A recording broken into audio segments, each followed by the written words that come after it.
começar a nossa terceira aula do nosso mini curso de biomecânica. A proposta dessa aula é falar sobre cinética. Eu vou abordar nessa aula os principais conceitos cinéticos que nos servem de base para analisar o movimento humano.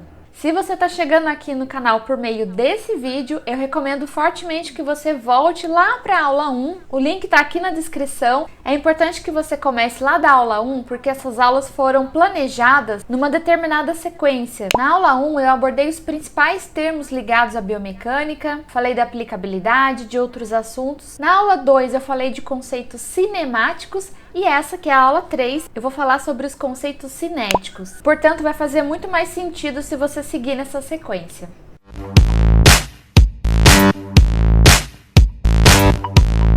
Seja muito bem-vindo, você está no canal Além da Cinesioterapia.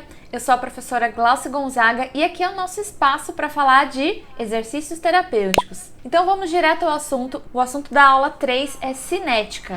Vocês vão ver que a minha carinha vai mudando aqui de posição ao longo dos slides para ficar um pouco mais dinâmico e também para não atrapalhar as imagens. Então, quando a gente fala de cinética, tem uma palavra-chave que você precisa associar, que é força. A gente vai falar muito aqui de força nessa aula, tá? Os conceitos que eu vou começar a explicar a partir de agora, eles vão nos dar base para entender os efeitos das forças no corpo humano. O primeiro deles é o conceito de inércia. A inércia a gente pode entender como uma resistência à mudança ou alguma resistência à ação. Trata-se da tendência de um corpo a resistir contra qualquer mudança em seu estado de movimento. Ou seja, se o corpo está parado, ele tende a permanecer parado. Se ele está em movimento, ele tende a permanecer em movimento. A definição mecânica de inércia é a resistência à aceleração. Para todos os conceitos que eu apresentar aqui relacionados à cinética, eu vou falar sobre as unidades de mensuração. Mas no caso da inércia, a gente não tem uma unidade própria. Mas a gente sabe que a quantidade de inércia de um corpo é diretamente proporcional à sua massa. E a massa, sim, tem uma unidade. A gente vai falar sobre ela mais adiante. E eu trouxe essa imagem aqui porque ela vai ajudar muito a gente a fazer aquela associação, até aquela lembrança que talvez você tenha aprendido no ensino médio dessa maneira. Então, se a gente está dentro de um ônibus e esse ônibus está em movimento, nós estamos em movimento também. E todo mundo já passou, já deve ter passado por aquela situação na qual o ônibus dá aquela freada e aí todo mundo vai para frente. Por que isso acontece? Por causa da inércia. Então, o corpo estava em movimento e ele tende a continuar em movimento. Outro exemplo, quando a gente fala também das lesões em chicote, que são aquelas lesões que acontecem nos carros quando a pessoa também sofre uma parada, uma colisão muito brusca, muito intensa, a gente vê aquele movimento da cabeça, né? No plano sagital a gente vê que a cabeça vai e volta. E isso, inclusive, pode trazer sérios problemas para a medula, para a coluna cervical, mas enfim, isso acontece por causa da inércia.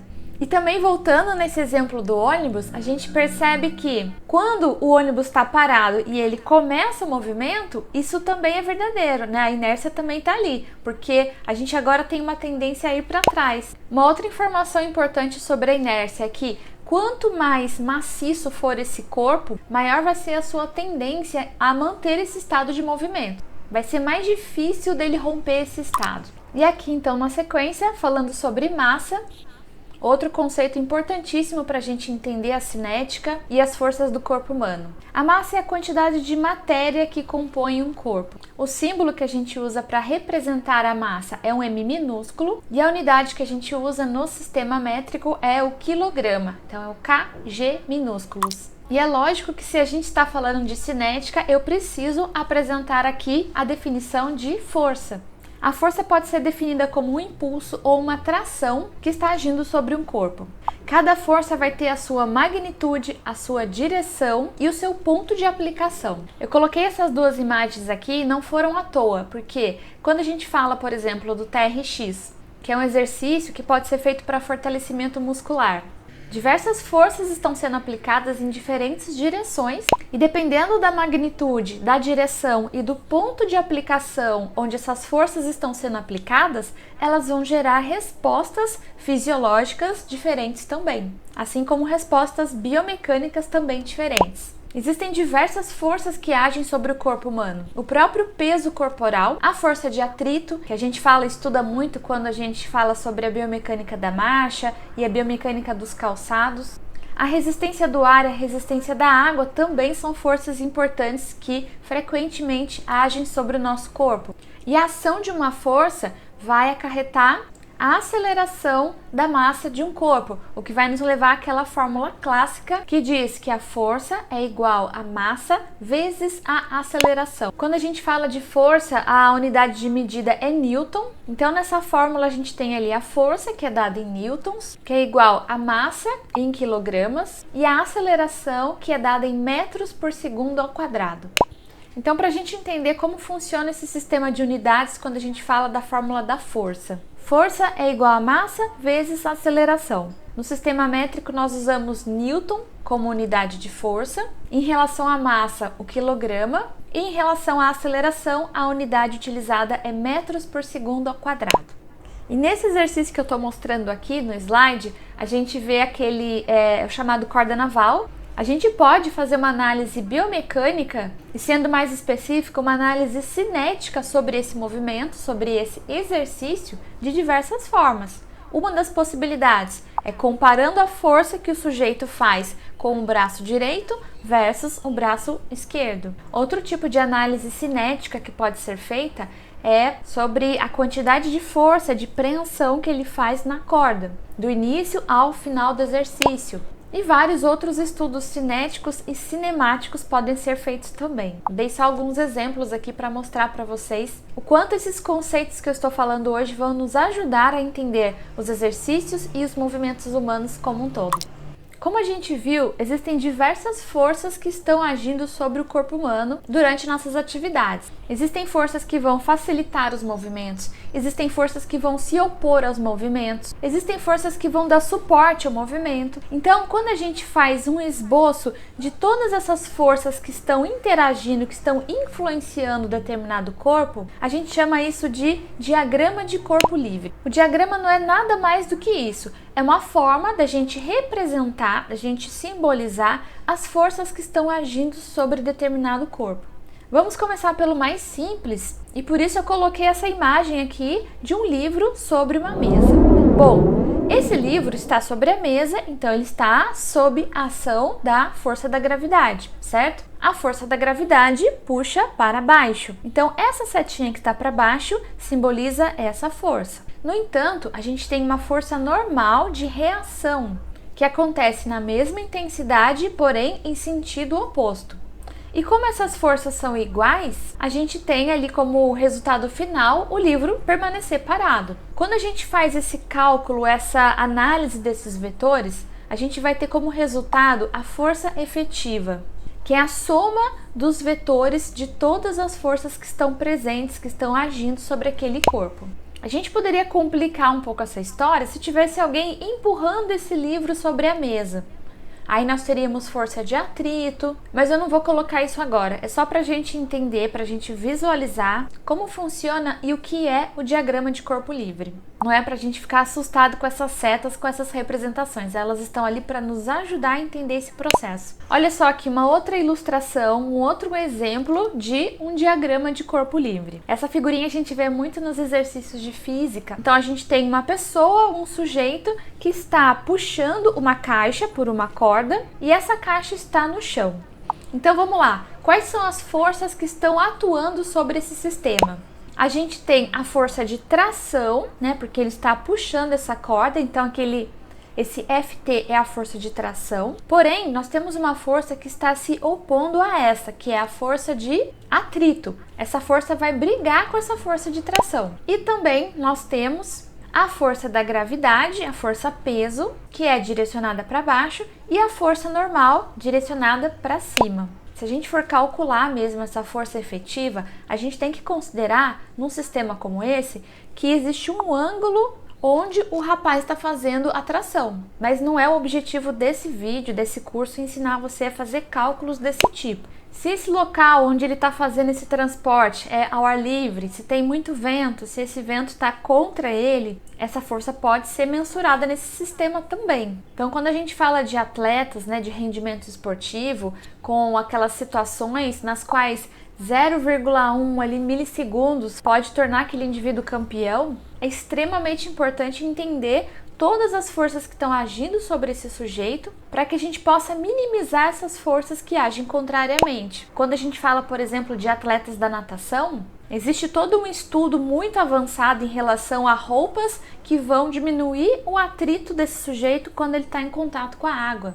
Até os pelos corporais são tirados também com essa intenção. Tudo isso porque já foi mostrado, comprovado, que são forças que agem sobre o sistema e que vão se opor àquele movimento. E nesse caso vão trazer prejuízos ao atleta. Então, quando a gente fala de força efetiva, é a soma de todos os vetores, de todas as forças que estão presentes, que estão agindo sobre esse corpo. Aqui, por exemplo, nessa imagem, ele está fazendo um movimento no qual ele deseja fazer uma extensão de cotovelo sobre essa barra. Quais são as forças? Vamos fazer um exercício aqui rapidinho para a gente buscar visualizar, entender quais são as forças que estão agindo sobre ele. A força da gravidade, a força peso, a força normal. Ele está fazendo ao ar livre, então a gente poderia até considerar a direção do vento. Portanto, para ele conseguir vencer esse movimento, para ele fazer essa extensão de cotovelo, ele tem que vencer todas essas forças contrárias. Quando as forças estão equilibradas, a gente pode dizer que elas se neutralizam. E nesse caso, a força efetiva é igual a zero. É como se fosse num cabo de guerra, sabe aquela brincadeira de criança, né? Se os dois lados têm a mesma força, a corda não sai do lugar. Força efetiva, zero. A força efetiva vai ser maior que zero, ela vai sair desse estado de equilíbrio quando? Quando existir um predomínio de uma força em relação à outra. Nesse caso, o corpo vai se movimentar na direção dessa força e a aceleração vai ser proporcional à magnitude da força efetiva. Então, voltando lá para o exemplo do cabo de guerra, o que vai acontecer? Se tiver um time mais forte do que o outro, a força efetiva não é zero, e a corda vai para qual lado? Para o lado do mais forte. Outro conceito que é fundamental a gente entender dentro da cinética é o de centro de gravidade ou centro de massa. É aquela bolinha azul da imagem que eu coloquei ali para vocês. O centro de gravidade é um ponto ao redor do qual o peso do corpo está igualmente equilibrado. Lembra lá da aula na qual eu falei da posição anatômica dos planos e eixos? Se a gente pegar a secção do plano frontal com a do plano sagital e a do plano horizontal, dividindo igualmente aquele corpo, a intersecção desses pontos vai me levar ao centro de gravidade daquele indivíduo. E o centro de gravidade não depende da maneira como o corpo está posicionado. Mas aí você pode questionar assim, poxa, mas quando eu vejo esses estudos, eu vejo que essa bolinha está sempre mudando de lugar, dependendo da posição da pessoa. E de fato isso acontece. Quando a gente está fazendo essas análises, esse deslocamento do centro de gravidade funciona como um índice do movimento corporal. Então aqui nessa mesma imagem que eu coloquei, se o sujeito está parado, praticamente ali numa posição anatômica, né? O CG está num ponto. Depois ele ficou em apoio unipodal e a gente vê que teve um deslocamento ali do ponto azul na imagem. Esse é um índice do movimento corporal. Olha aqui um outro exemplo para reforçar esse conceito e para mostrar para vocês o quanto isso é útil para nós em nossa prática clínica. Na primeira imagem da esquerda, o sujeito está em pé e olha só onde está o centro de gravidade dele. Na figura do meio, ele está andando, então a gente faz uma leve flexão de tronco enquanto está andando, normalmente, e aí a gente vê que o centro de gravidade se desloca um pouquinho para frente. Numa situação terceira, quando a gente vê que o indivíduo faz uma flexão de tronco ainda mais acentuada, o que aconteceu? O CG se deslocou para fora do corpo. Isso pode acontecer. Aqui numa imagem semelhante, mas também para mostrar, para reforçar para vocês o CG. Na primeira imagem da esquerda, o indivíduo parado, com uma base de apoio pequena, e olha só onde está ali o centro de gravidade. Na imagem do meio, já dando um passo, né, no movimento da marcha, a gente vê o centro de gravidade já levemente deslocado. E quando o sujeito precisa de um andador, por exemplo, para se locomover, esse centro de gravidade vai se deslocar consideravelmente para frente. Inclusive, o fisioterapeuta, quando vai fazer essa prescrição, ele precisa ter esses conhecimentos biomecânicos e entender a repercussão disso na marcha e nas atividades que essa pessoa vai fazer. Inclusive, para a gente definir se vai ser melhor um andador com rodas, sem rodas, a gente precisa considerar o ambiente, a força muscular que esse indivíduo apresenta, o atrito que esse material, que esse dispositivo vai fazer com a superfície. Uma análise cinética nessas circunstâncias é extremamente importante. Outro conceito importante na área de cinética é o de peso. E peso a gente pode definir como a quantidade de força gravitacional que é exercida sobre um corpo.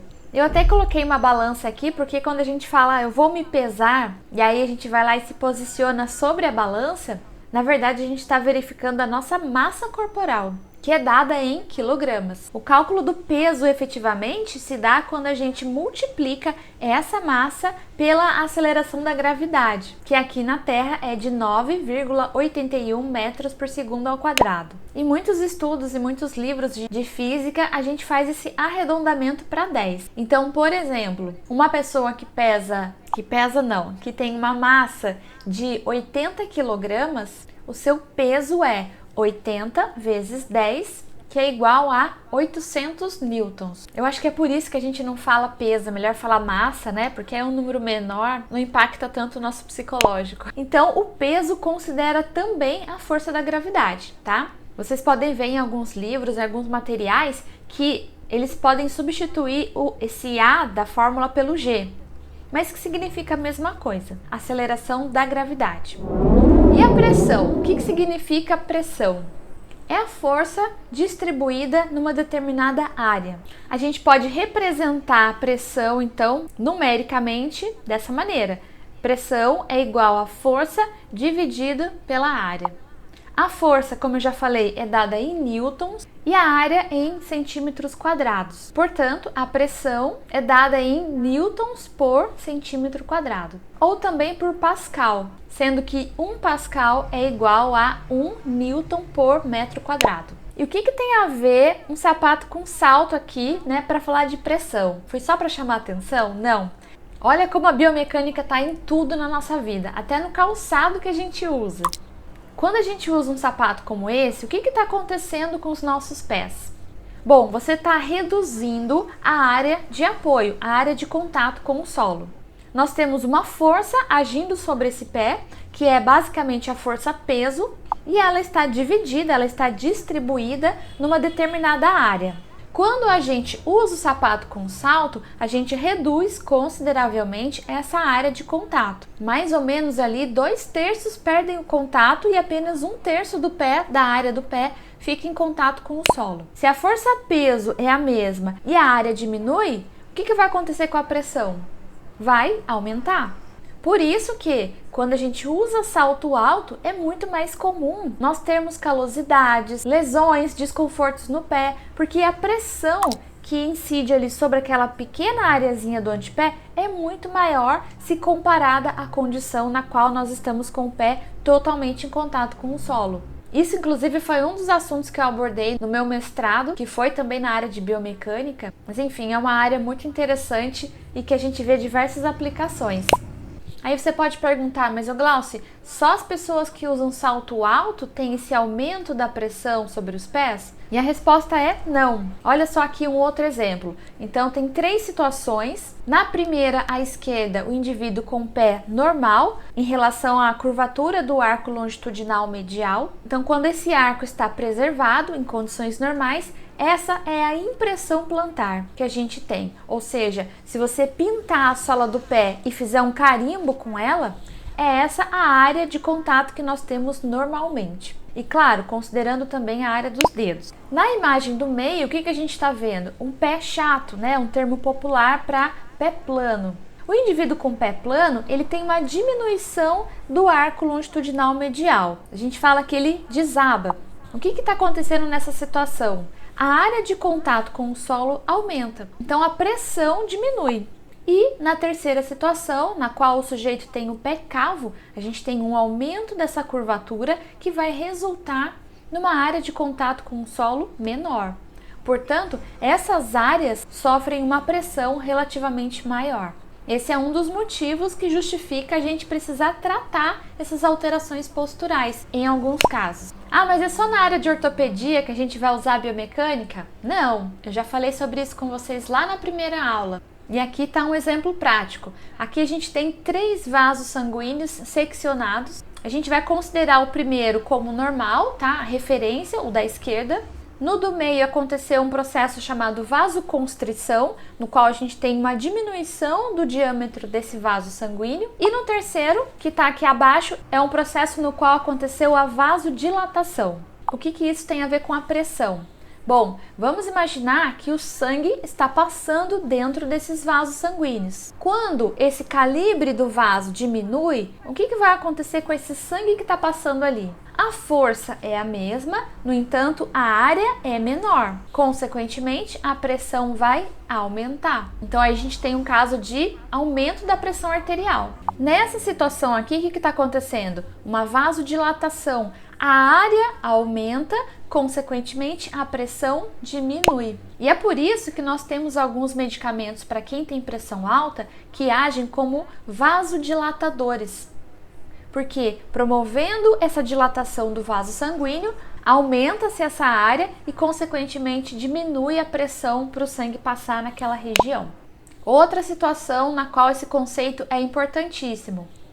Olha só nessa radiografia, na qual a gente vê uma imagem do joelho. Então a gente percebe claramente ali que o compartimento medial, que é onde estão as setinhas vermelhas, existe um contato muito maior se a gente comparar com o compartimento lateral. Mais uma vez, o que é a pressão? Não é a força dividida pela área? A gente considera a força peso do sujeito, e a área é a área de contato ali, que era para ser feita em toda aquela região do joelho, compartimento medial e lateral, mas que nesse caso está acontecendo muito mais na região medial do que na lateral. Qual é a consequência disso? O compartimento medial está sofrendo muito mais pressão e aquelas estruturas podem sofrer com isso. Lesão de cartilagem, diminuição de movimentos, rigidez articular, entre outros fatores. A gente pode ver realmente como a biomecânica está em tudo no nosso corpo. E o volume? Outro conceito importante também nesse contexto da cinética é o de volume. E basicamente volume é a quantidade de espaço que um corpo está ocupando. O espaço tem 3 dimensões: a largura, a altura e a profundidade. Eu falei um pouco sobre essas questões lá na aula de análise cinemática, quando eu falei do sistema de coordenadas cartesianas. Então, se a gente sabe que tem uma largura, tem uma altura e tem uma profundidade, o volume nada mais é do que uma unidade de comprimento multiplicada por uma segunda unidade de comprimento multiplicada por uma terceira unidade de comprimento. Como a gente pode ver aqui nessa imagem, nesse cubo, né? Cada azinho minúsculo ali representa uma dimensão. As unidades mais usadas em volume são metro cúbico, centímetro cúbico e litro, sendo então 1 litro igual a 1000 centímetros cúbicos. Então sempre vai ser elevada à terceira potência. A densidade é outro conceito muito importante também. É a relação da massa do corpo com o seu volume. Então a gente já viu o conceito de massa e já viu o conceito de volume. Agora fica mais fácil de entender a densidade. A densidade também pode ser representada pela letra grega Rho ou pelo D minúsculo também. Então D é igual a M dividido pelo V. E a unidade utilizada é quilograma por metro cúbico. E aqui é lógico que eu não poderia deixar de falar sobre essa imagem clássica que eu acho que vocês já devem ter visto em algum lugar. Ela é muito boa para explicar a densidade porque a gente tem ali 2 kg de gordura e 2 kg de músculo. A massa é a mesma, mas o volume é muito diferente. O que a gente pode perceber ali que para nós chegarmos a 2 kg de gordura, nós temos um volume muito maior se comparado aos mesmos 2 quilos de músculo. Então, se a gente fosse fazer uma conta, é que eu não tenho aqui o valor exato desse volume da gordura e do músculo, mas a gente sabe que o volume da gordura é maior que o volume do músculo. Então, nós teríamos o D é igual a M, que é 2 quilos para os 2 casos, mas o volume da gordura é um valor maior. Portanto, a densidade do músculo é maior do que a densidade da gordura. E sobre o conceito de torque, outro conceito importante também em cinética. Torque, ou chamado também de momento de força, é um efeito rotatório criado por uma força excêntrica. A fórmula do torque é: torque é igual a força vezes a distância. Mas que distância é essa? É a distância perpendicular que vai desde a linha de ação da força até o seu eixo de rotação. Eu acho que faz mais sentido a gente buscar entender primeiro num sistema fora do corpo humano, para depois aplicar no sistema biológico, vai ficar mais fácil. Então a gente tem na imagem a ferramenta com o seu braço de alavanca. O eixo de rotação é justamente onde está aquela bolinha azul. E a força tem que ser aplicada lá na extremidade da ferramenta, para que a gente produza um efeito rotatório com o mínimo de força possível. A unidade de medida usada para o torque é newton-metros. Olha só que legal essa imagem falando também sobre o torque. Se a gente tem um sujeito segurando uma barra na posição vertical, esforço nenhum, ou quase nenhum. A partir do momento que ele sai da vertical e assume uma inclinação, a gente já tem a formação de um braço de alavanca, como a gente pode ver ali na figura. Se essa inclinação se tornar ainda maior, o que vai acontecer? Esse braço de alavanca aumenta e ele vai ter que fazer uma força muito maior para segurar essa barra, principalmente porque o local onde ele está fazendo força é bem ali no meio da barra. E aqui nessa situação extrema, por que ele está sofrendo para segurar essa barra?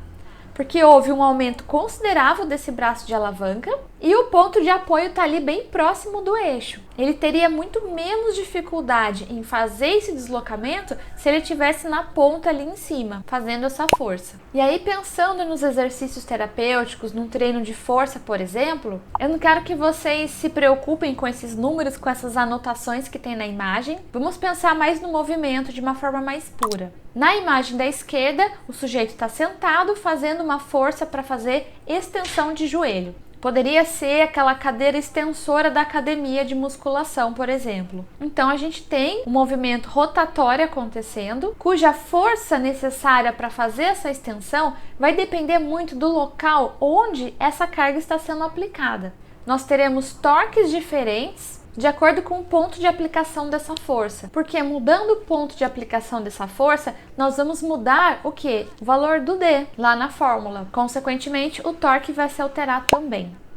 Um outro tipo de exercício que também dá para a gente mostrar claramente como isso acontece é no membro superior, quando a gente pede então para a pessoa fazer uma flexão de cotovelo. Nós também temos ali o eixo da articulação do cotovelo e o ponto de aplicação dessa força, que geralmente é lá na mão, na extremidade do membro superior, gerando esse efeito rotatório. E quando a gente fala da aplicação de uma força em um corpo, a magnitude, a intensidade dessa força é importante, mas também a gente não pode esquecer da duração de aplicação dessa força. Durante quanto tempo essa força foi aplicada? Então, quando a gente tem a força multiplicada por esse tempo de aplicação, a gente tem o impulso. Por isso que eu coloquei essa imagenzinha aqui esquemática da marcha humana. A gente faz um impulso na fase de pré-balanço da marcha. Se a gente fizer essa força por um período prolongado, nós teremos um impulso também maior. Inclusive, dando um spoiler rápido aqui para vocês, a gente vai falar de biomecânica da marcha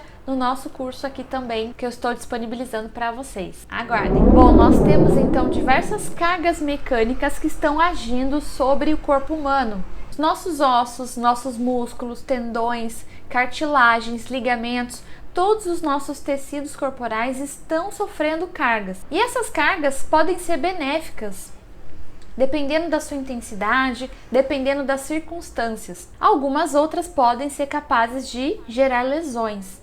E é sobre isso que a gente vai falar agora. Primeiramente, quero falar então sobre as cargas de compressão, de tensão e de cisalhamento. Compressão, como está ali na primeira imagem, na imagem superior, é uma força de esmagamento. Compressão, estou comprimindo estruturas. Quando a gente está em pé, por exemplo, a gente está oferecendo uma compressão aos ossos dos membros inferiores.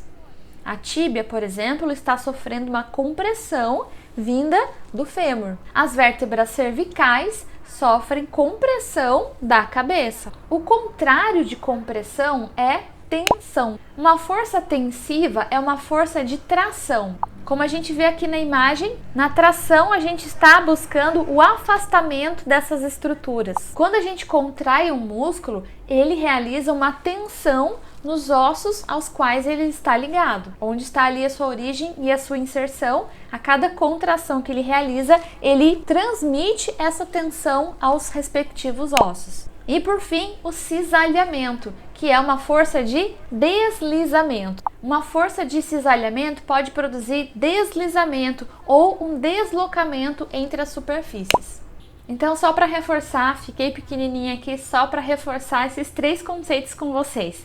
Compressão é uma força que esmaga, força de esmagamento. Tensão é o oposto de compressão, é uma força de tração, de afastamento. E o cisalhamento é o deslizamento, é uma força paralela. No corpo humano a gente pode dar vários exemplos, eu vou usar aqui o tecido ósseo. Nessa figurinha de cima aqui dá pra gente ver de uma forma bem didática a diferenciação entre tensão, compressão e o cisalhamento, e depois na outra imagem a gente pode ver como isso pode acontecer nos ossos. A gente vai ter aula falando somente sobre a biomecânica dos ossos, mas de antemão a gente pode ver que o osso é capaz de suportar muito bem, por sinal, a compressão, mas ele também pode sofrer tensão, cisalhamento, torção e forças combinadas, que eu vou falar um pouco mais adiante. E agora eu vou falar sobre um outro conceito que tem relação com tudo que a gente disse até agora, que é o estresse mecânico. No contexto da biomecânica, quando a gente fala de estresse, a gente vai pensar muito no conceito de pressão também. Inclusive, eles são quantificados da mesma maneira. O estresse é a força por unidade de área. Então, o estresse mecânico nada mais é do que a distribuição de força resultante dentro de um corpo quando está agindo uma força externa sobre ele. E aqui, mais uma vez, o exemplo do pé, né? A gente tem diversas patologias, disfunções que podem acontecer nessa região. E uma delas é essa dor na região do calcâneo, na região do retropé, que pode estar associada a uma fasciite plantar. A fasciite pode sim ser o resultado de um grande estresse mecânico na fáscia e nesses tecidos que ficam na região plantar, que é essa região da sola dos pés. Então, além dessas forças que eu já falei, que são de compressão, de tensão e cisalhamento, nós também podemos ter cargas de torção, cargas de inclinação e as cargas combinadas, que acontecem com bastante frequência no corpo humano. Então, a torção é uma carga que vai produzir rotação de um corpo ao redor do seu eixo longitudinal, enquanto que a carga combinada é uma ação simultânea de mais de uma dessas formas puras de cargas.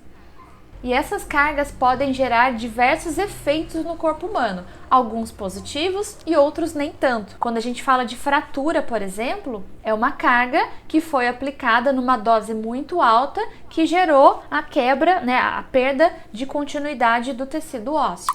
Quando a gente fala de um rompimento de tendão, um rompimento de um ligamento, é o mesmo raciocínio. Portanto, quando essas cargas incidem sobre o corpo humano, a gente pode ter diversas consequências. Uma delas é a deformação dos tecidos, que significa que houve uma mudança no seu formato. E isso nem sempre é negativo, como eu falei. Um exemplo de quando isso é positivo é quando a gente fala do exercício de alongamento. Tem uma playlist aqui no canal só falando sobre alongamento, encurtamento adaptativo, plasticidade. O alongamento é, então, uma deformação positiva, desejável, que vai gerar um aumento da flexibilidade dessa pessoa. Mas também nós temos deformações que nos levam a lesões. Então, quando que vai acontecer uma lesão? Isso vai depender de vários fatores, mas alguns aqui que merecem destaque do ponto de vista biomecânico. Depende da magnitude e da direção com qual essa força é aplicada. Então, por exemplo,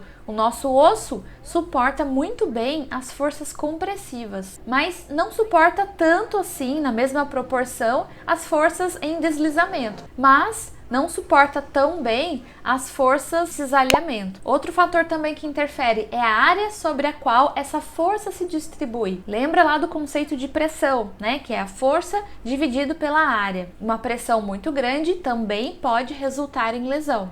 E também vai depender das propriedades dos tecidos corporais. A quantidade de carga que um osso suporta é totalmente diferente da quantidade de carga que um ligamento, que uma cartilagem ou que um tendão são capazes de suportar. Além disso, a gente tem que colocar outras considerações aqui, como por exemplo, quando a pessoa apresenta um osso frágil, como é o caso da osteoporose. Na osteoporose, as propriedades do tecido ósseo já estão comprometidas. Então, nessa situação, nem seja necessária uma carga tão alta assim para que aconteça uma fratura.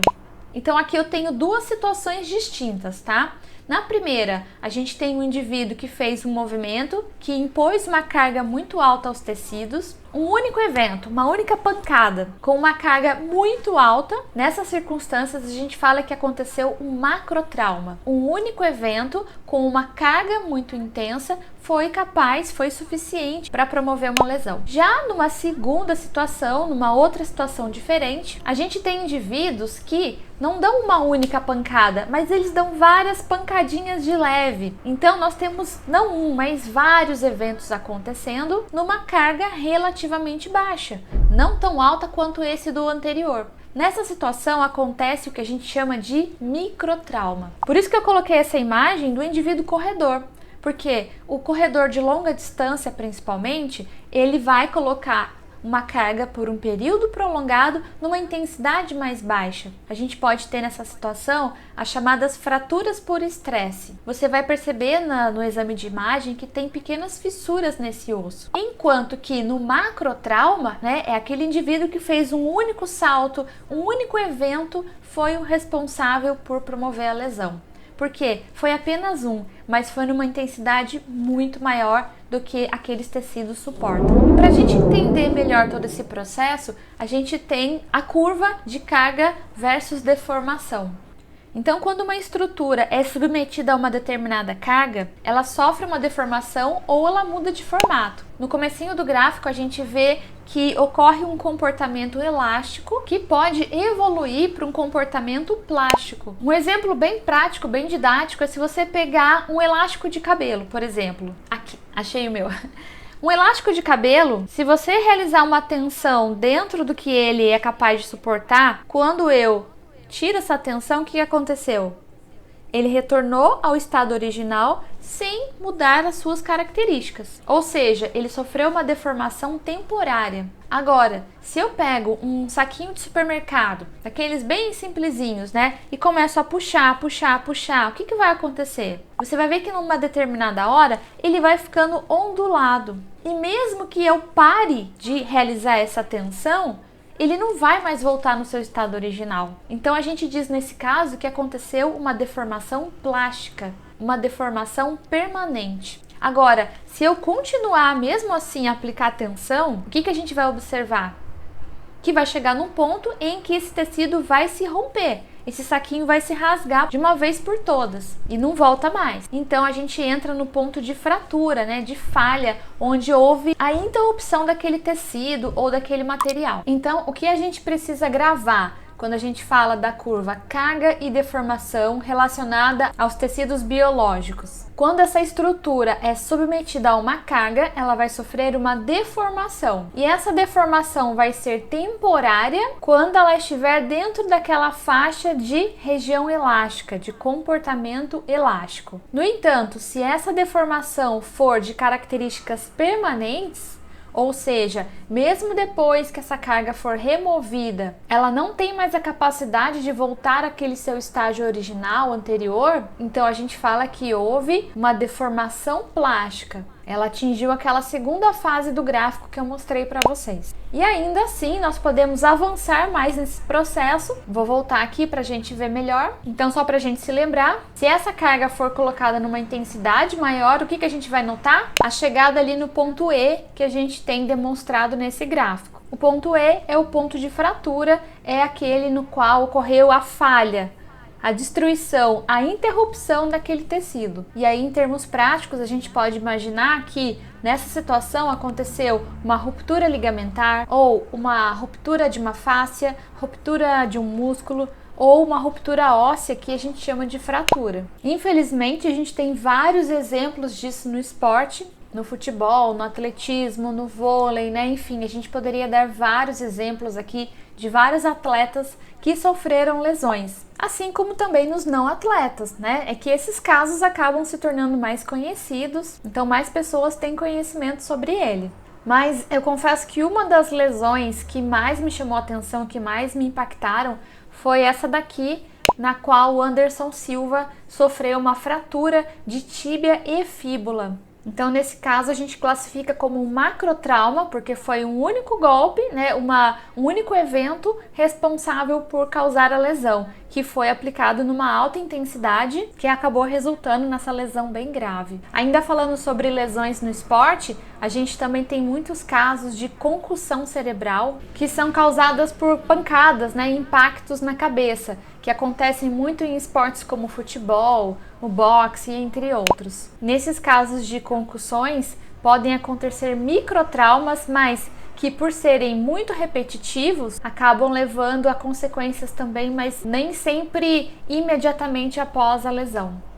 Bom, e mudando um pouco o assunto aqui, mas ainda dentro do grande assunto que é a cinética, a gente precisa falar de álgebra vetorial. Para que a gente possa analisar e compreender as forças que agem sobre um corpo, eu já falei com vocês nessa mesma aula que nós podemos fazer o diagrama de corpo livre. Então nós vamos representar essas forças através de vetores. E todo vetor, ele tem magnitude e direção. A gente pode representar através de vetores a força, o peso, a pressão, o torque. Então são quantidades vetoriais cinéticas. Mas no universo da cinemática nós também podemos representar o deslocamento, a velocidade e a aceleração dentro desse contexto. E a esses nós chamamos de quantidades vetoriais cinemáticas. Por isso que é tão importante a gente acompanhar essas aulas na sequência, porque quem está comigo aqui na aula 3 e assistiu a aula 2 na íntegra, vai se lembrar dessa imagem aqui e da parte da aula na qual eu expliquei sobre o sistema de coordenadas cartesianas,